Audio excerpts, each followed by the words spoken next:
Bharat Ratna doctor Bhimrao Ambedkar को कोटि कोटि नमन। ये कार्यक्रम डॉक्टर भीमराव अंबेडकर के जीवन पर आधारित है, जहां भारत की जनता के प्रति उनके योगदानों को पूरी सजगता से चित्रित और रेखांकित करने का प्रयास है। कार्यक्रम में दिखाई गई घटनाएं लब्ध प्रतिष्ठ पुस्तकों से ली गई हैं। इस कार्यक्रम के जरिए चैनल की ओर से एक विश्वसनीय, सजग और सकारात्मक प्रयास है कि डॉक्टर बाबा साहेब भीमराव अंबेडकर के जीवन की संघर्ष यात्रा एवं गौरव गाथा पूरे आदर के साथ घर घर पहुंचे और उनके योगदानों से सभी संपूर्णता में परिचित और आह्लादित हों। सुनो सुनो सुनो, राम जी सकपाल ने गांव के बाहर खंडर वाले कमरे में खुद को जान से मार लिया।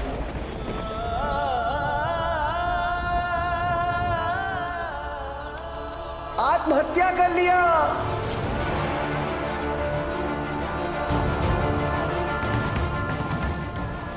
मरने की बात क्यों कर रही थी बाबा? जीने की बात करना। तो मैं मेरे बेटे भीम के सामने और पूरे परिवार के सामने भीमाबाई से क्षमा मांगता हूं। जब तक बेटे बेटियों के घर बस नहीं जाते ना, तब तक माँ बाप जवान रहते हैं। राम जी को छोड़कर भीमाबाई नहीं जा सकती, तो मैं तुझे मरने नहीं दूंगा। ये ले, तुझे यही बजाना है तो यही बजा। अगर बाप की बात मान पाओ तो पढ़ाई मत छोड़ना।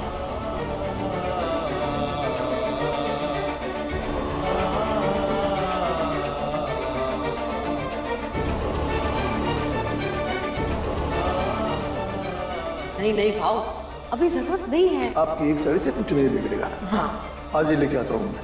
भाव,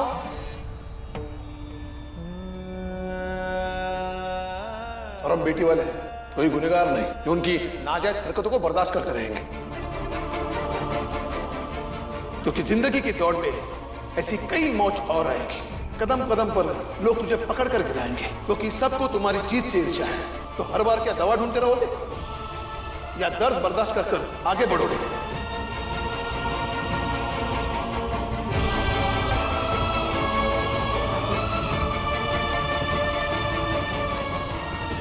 अब शायद बहुत दूर जाना पड़ेगा, तो जाऊंगा ना।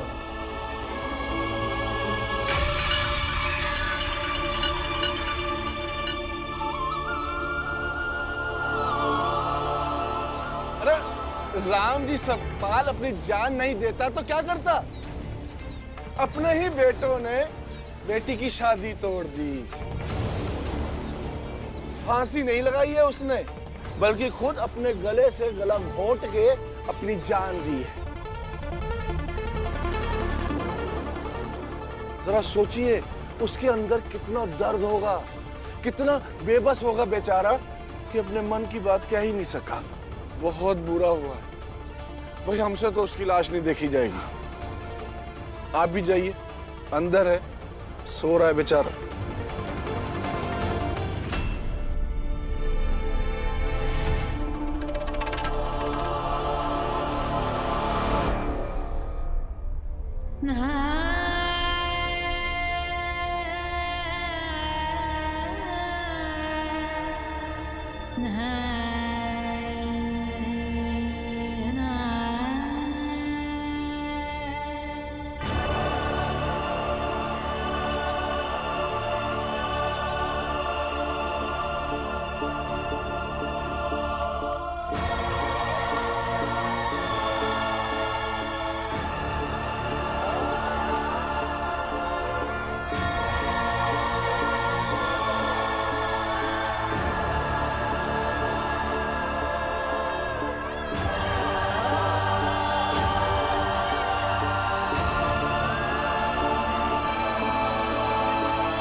बुआ आंखें खोलिए, ये बाबा नहीं है।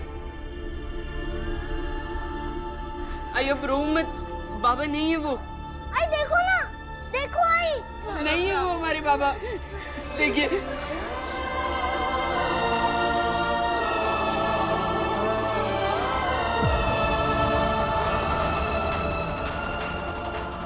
जाइए, सामने वाले चाय की दुकान पे वो आपका इंतजार कर रहे होंगे। इंतजार कर रहे होंगे आपको इनाम देने के लिए, 3 गुना 4 गुना।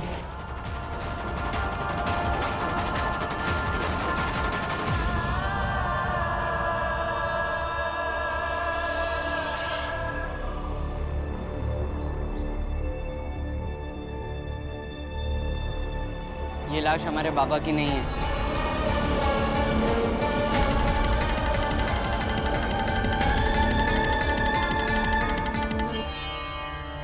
सेठ जी, लगता है रात को हमें ज्यादा चढ़ गई थी।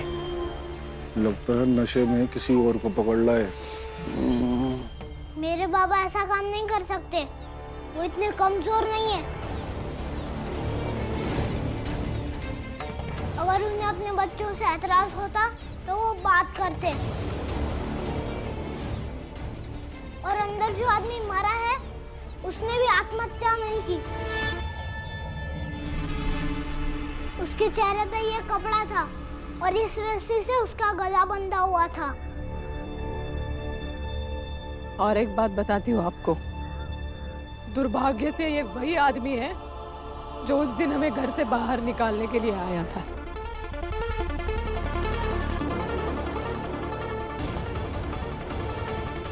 जी हाँ, आप में से ही एक। और ये गमछा।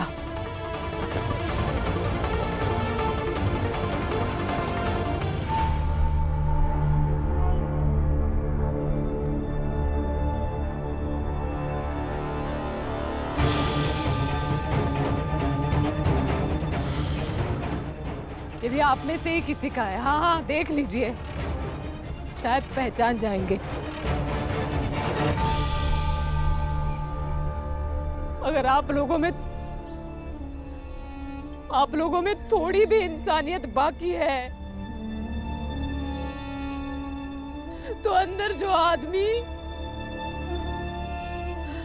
आदमी पड़ा है, जो आप में से ही एक है और जिसे आप में से ही किसी ने मार डाला है, उस पे न्याय कीजिए।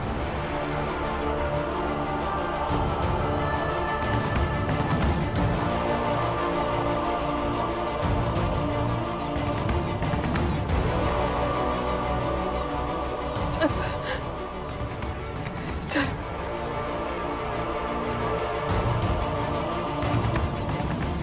ए रुक, क्या कर रहा है? सेठ जी, गमछा मेरा है, किसी ने पहचान लिया तो? अरे जिस तरह तू आंखें फाड़ फाड़ के देख रहा है ना, जिसको नहीं जानना वो भी समझ जाएगा कि ये गमछा तेरा है।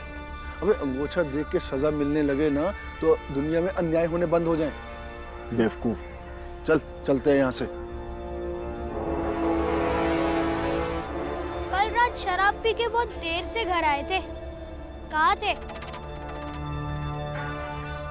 अपने बाप से सवाल करता है, हैं? चल हट, चल मंगेश।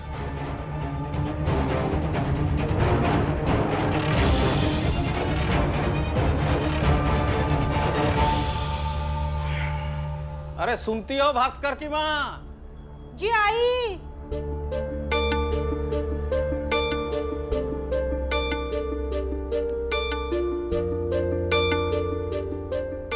हाँ जी। अफवाह ये उड़ी थी कि राम जी मर गया, मगर जब सब लोगों ने जाके देखा तो वहां कोई और मरा हुआ पड़ा था। राम जी मरे या जिए, हमें उससे क्या?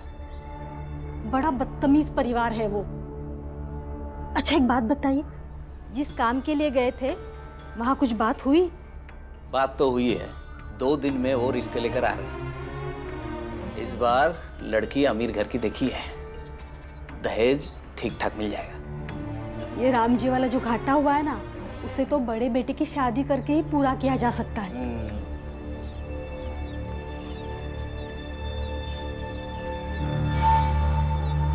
सुन, तेरी शादी पक्की हो गई।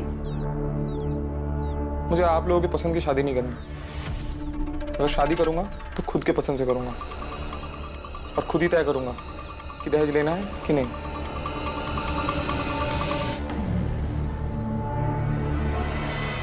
बहुत बोलने लगा है तू, अभी बताता हूं। बात बात पे ना हाथ मत उठाया करिए। बच्चे नहीं रहे हम कि हर बात पे हाथ उठा देंगे।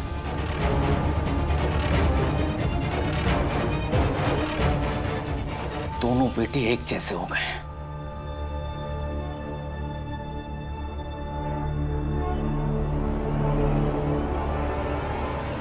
तो क्या कर रहे हैं? उसका भी घर है, वो आएगा यहाँ? घर नहीं आया हूँ, ना ही कभी आऊंगा।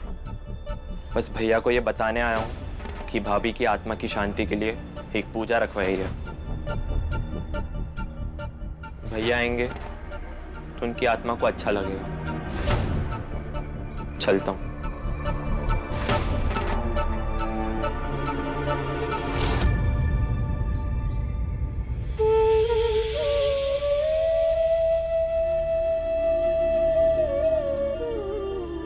बाला भैया, मैं अंदर जाके बंद हो रहा हूँ, आप बाहर से ताला लगा दीजिए। बाबा आएंगे, वो खोलेंगे तभी मैं बाहर निकलूंगा। रुक जा, मत जा अंदर।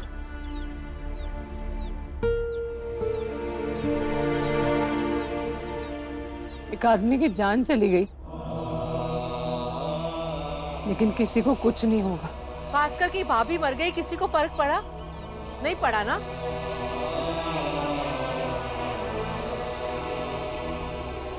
बस सालों से यही हो रहा है और यही होता रहेगा। किसी को कोई फर्क नहीं पड़ने वाला है। मगर ये तो गलत है ना। मेरे हिसाब से तो ऐसे कोई किताब लिखनी चाहिए जिसमें हर अपराध की कोई ना कोई सजा निर्धारित हो। अपराधी छोटा हो या बड़ा, कमजोर हो या ताकतवर, सबको अपने किए की एक समान सजा हो और न्याय से कोई वंचित ना रहे। लेकिन सिर्फ किताब में लिखने से क्या होगा? ताकि वो किताब इस सबके लिए निर्देशक हो। उसे किताब नहीं, संविधान कहते हैं भीम।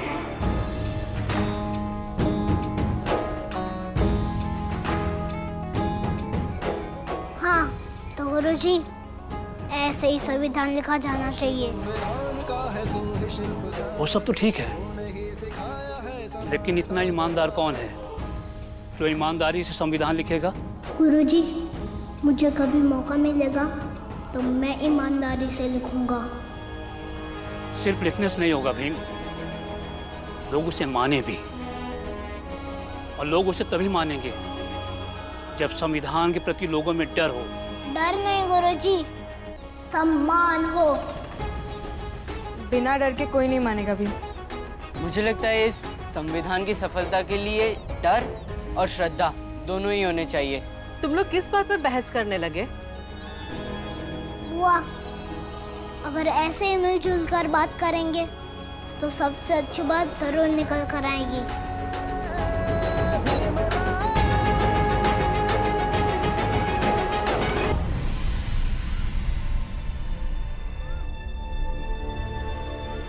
अब बता क्या हुआ? अरे गांव के बाहर वो खंडर जैसा घर है ना, वहीं पर लाश देखी।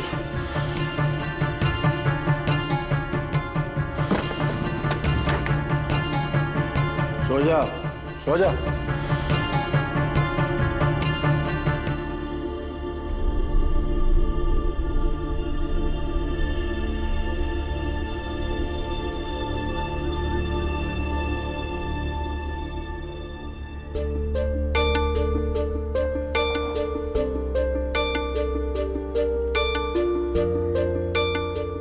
देख ध्रुव, संसार में बाप का बेटे के सिवा कोई नहीं होता। तू तू मुझसे नाराज रहता है और मैं तुझे डांटता रहता हूँ। ये दोनों बातें मुझे पसंद नहीं। देख, हमारे बीच में जो भी समस्याएं हैं उन्हें भूलकर हम प्यार से रहते हैं ना। बाबा, आप मुझसे प्यार करते हैं? बहुत प्यार करता हूँ बेटा। फिर आप पुलिस कप्तान के पास चल के स्वीकार कर लीजिए कि आपने और चाय वाले चाचा ने उस आदमी को मारा है।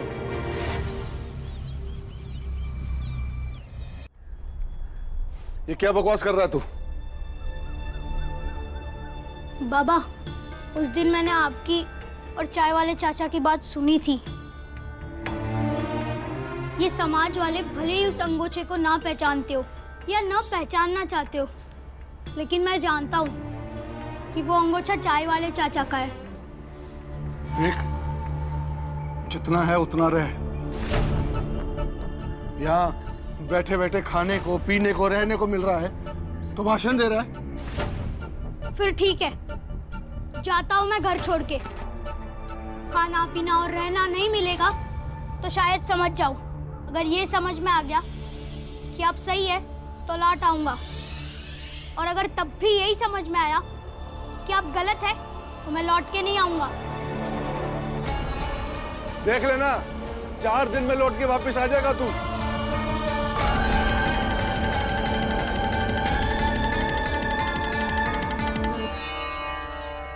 इन्होंने कहा था भीम को ढूंढने जा रहा हूँ, उसको लेकर वापस आ जाऊंगा। बीवा तो आ गया, ये पता नहीं कहाँ चले गए हैं। मैंने और पेंडसे गुरुजी ने अपने स्तर पर राम जी को ढूंढने की बहुत कोशिश की, लेकिन कहीं कुछ पता ही नहीं चला। मेरी कुछ समझ में नहीं आ रहा है गुरुजी, मैं क्या करूं? घर पे बच्चे हैं, दीदी है, बहुत ही चिंता हो रही है। भीमा भाई, आप चिंता मत करो। अरे हमारे गांव समाज में तो कहावत है, यदि किसी के मौत की झूठी खबर उड़ जाए तो ये उसके लिए शुभ संकेत होता है। आप देखना, राम जी जरूर लौट के आएंगे। लेकिन इस तरह कहाँ चले गए हैं ये? मुझे एक बात समझ में आ रही है, आई और गुरुजी। गुरुजी, उस समय तो मैं बहुत छोटा था, लेकिन आई ने एक किस्सा सुनाया था कि एक बार अचानक से बाबा 10 दिनों के लिए गायब हो गए थे। कहाँ चले गए थे बाबा? फौज में थे, तो पुणे से माओ आ रहे थे। वो एक गांव से गुजर रहे थे तो कुछ बस्तियां मरी, बाढ़ में डूबी हुई, तो उन गांव वालों को बचाने में लग गए। ये बात किसी को पता नहीं थी, ना हमारे घर वालों को, ना फौज के डिपार्टमेंट को। जब बाबा लौट कर आए तब पता चला। ये कह रहा है ये सच है? ऐसे किया है इन्होंने पहले? तो क्या ऐसे हो सकता है कि कई मुसीबत में फंसे लोग इन्हें मिल गए और ये चल दिए उनकी मदद करने? उस वक्त ना उन्हें किसी की फिक्र नहीं रहती, घर वालों की, खुद की, किसी के बारे में कुछ सोच ही नहीं पाते। हाँ, ऐसे हो सकता है। भाभी, ये मेरा सौभाग्य है कि मुझे आप जैसी भाभी मिली, पर आपकी आत्मा की शांति के लिए मैं ये पूजा कर रहा हूँ। मगर देखिए ना, आपके इतना अच्छा होने के बावजूद आपके लिए की गई इस पूजा में आपके पति, सास, ससुर कोई भी नहीं आया। आपका शामिल होना कम नहीं है भास्कर जी। भीमराव,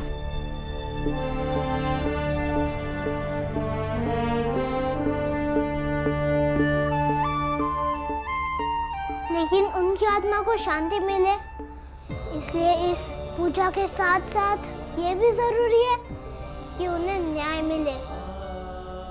बाबा कहते हैं कि शांति सिर्फ न्याय से ही मिल सकती है। कैसे मिलेगा न्याय? जूते पे पुलिस साहब बिक जाते हैं और हमारे पास ना ही कोई गवाह है, ना ही कोई सबूत। तो कैसे मिलेगा न्याय? मिलेगा न्याय। आपके आई बाबा खुद अपना गुनाह कबूल करेंगे, फिर ना किसी गवाह की और ना ही किसी सबूत की जरूरत पड़ेगी, और तब झूठा भी काम नहीं आएगा। लेकिन ये सब होगा कैसे भीमराव? होगा, और कैसे होगा वो मैं आपको बताऊंगा।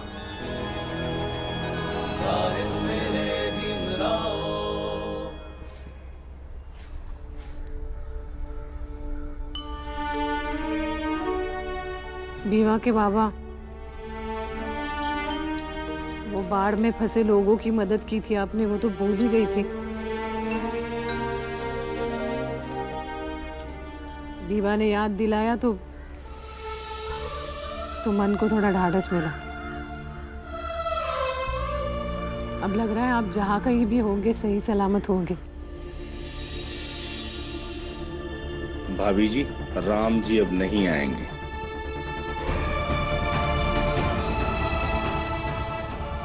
जी मतलब?